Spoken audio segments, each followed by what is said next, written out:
Hey guys, it's Khalid here, and Apple have just dropped a bombshell, so you can buy the new Apple iPhone SE for $399. Stay tuned to find out my first impressions. Oh my god, so what an eventful last 2 days. We had the launch of the OnePlus 8 series on the 14th of April. On the 15th of April, Apple come back, goes to OnePlus, hold my beer, and they come in with a phone that is priced at sub $400. So you've guessed it, the new phone in question is the new Apple iPhone SE.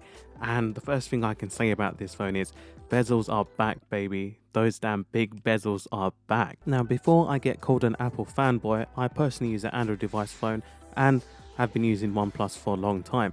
But at the end of the day, guys, I do appreciate good tech, and considering the global pandemic that's going around at the moment, by the way, I hope everyone's keeping safe and staying indoors, it actually makes huge amount of sense to bring in a phone that is affordable for the mass market and offer performance that matches the iPhone 11 and 11 Pro, as it houses the same A13 Bionic chip available on the top tier phone. Before I talk about the design of the phone and how it looks in the modern era, I'll just like to go through some of the specs. So this phone is pretty much an iPhone 8 with new internal workings. Briefly talking about the specs, you get the same 4.7-inch Retina HD display. Now, Apple claim this is the most popular screen size as they've had it on their previous devices. I do agree with them. I think it was a really nice display, just enough to consume media on it, and it was good for everyday use because not everyone has massive hands. For example, I'm a huge guy, but I have tiny hands. I mean, it just doesn't make sense. Swiftly moving on from my Action Man hands, it has the same processor as you will find on the iPhone 11 Pro.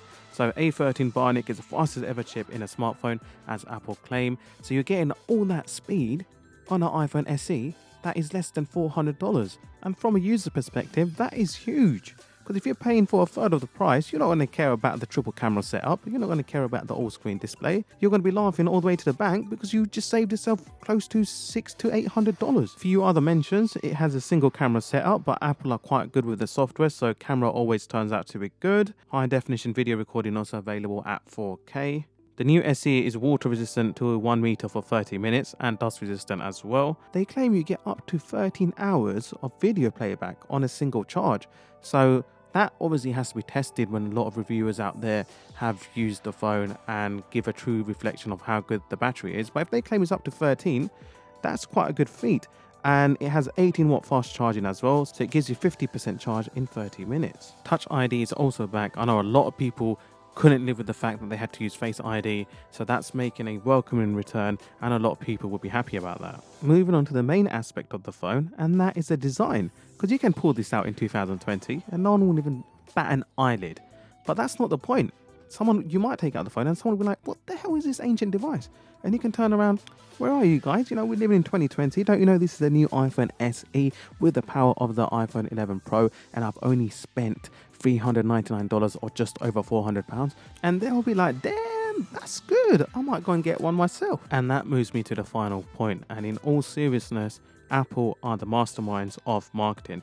They know how to deploy a product and how it will sell. Being a techie myself, I do like the bigger phones. I prefer bigger screen for media consumption, looking at feeds on social media, etc. But I know there is a huge demand for this phone. A lot of people that do cycling or go out and about, they always mention if they had a slightly smaller display with the same performance as a new device, then they'll be extremely happy with it. And Apple know what they're doing. So it wouldn't surprise me at all if this became one of the best-selling phones. Okay, guys, I can't wait for this device. I want to see how it lives up to its specifications and price point. Let me know what you think of the new iPhone SE. Is it worth the $400 price range? I mean, you can get pretty good phones now for the $400 mark. And if you guys can, please let me know what you thought of the video. If we can get 5 or 10 likes, I'll be extremely thankful. And as always, hope you enjoy the content. If you liked what you saw, please don't forget to leave a like, comment, and subscribe. And I'll see you in the next one. Peace.